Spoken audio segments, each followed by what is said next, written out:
today, what do you consider the biggest health challenge facing the United States and the people in the United States? It's a great question. I mean, there are so many challenges we're dealing with. Obviously, we're still dealing with the pandemic, and we need to make sure that we're prepared for the next one that may come down the line. We have a whole bevy of chronic illnesses that people are struggling with, from obesity to heart disease.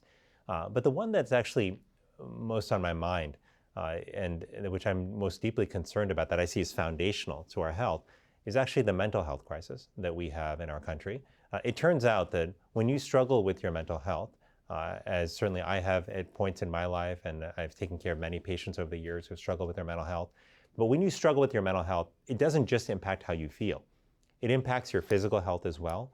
It impacts how you show up at work. It can impact productivity, absenteeism in the workplace, and it also impacts how our children perform in school and how they learn.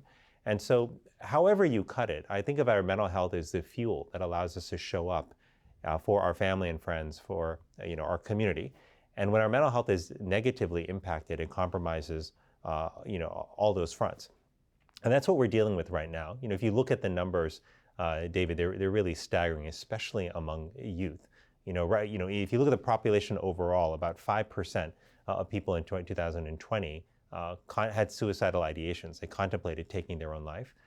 You look at kids in particular, and you see that there was a 57% increase in the suicide rate in the 10 years preceding the pandemic, and things have gotten more challenging for many kids. Now, when I worked in the White House for President Carter, his wife, Rosalind Carter, headed a mental health task force. And it was seen at the time as somewhat unusual for a first lady to be interested in that subject. And in part, she'd always been interested in it, and she recognized there was a stigma attached to mental health. Now we're 45 years later, but do you think there is still a stigma attached to mental health as opposed to physical health problems?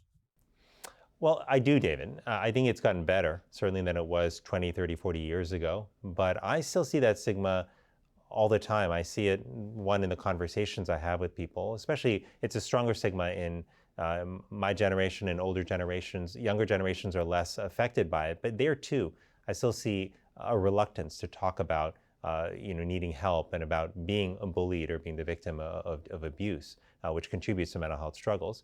But the other piece I think it's important is it's not just in our words and actions that I see that stigma. I see it actually structurally as well. You look at how we reimburse for mental health care in our country. And despite passing in 2008 a mental health parity law, that law has been unevenly enforced, and it needs to be stronger. So it's harder for people to actually get mental health care in our system than it is for them to get care for their physical health issues. So we still have a long way to go to close that gap.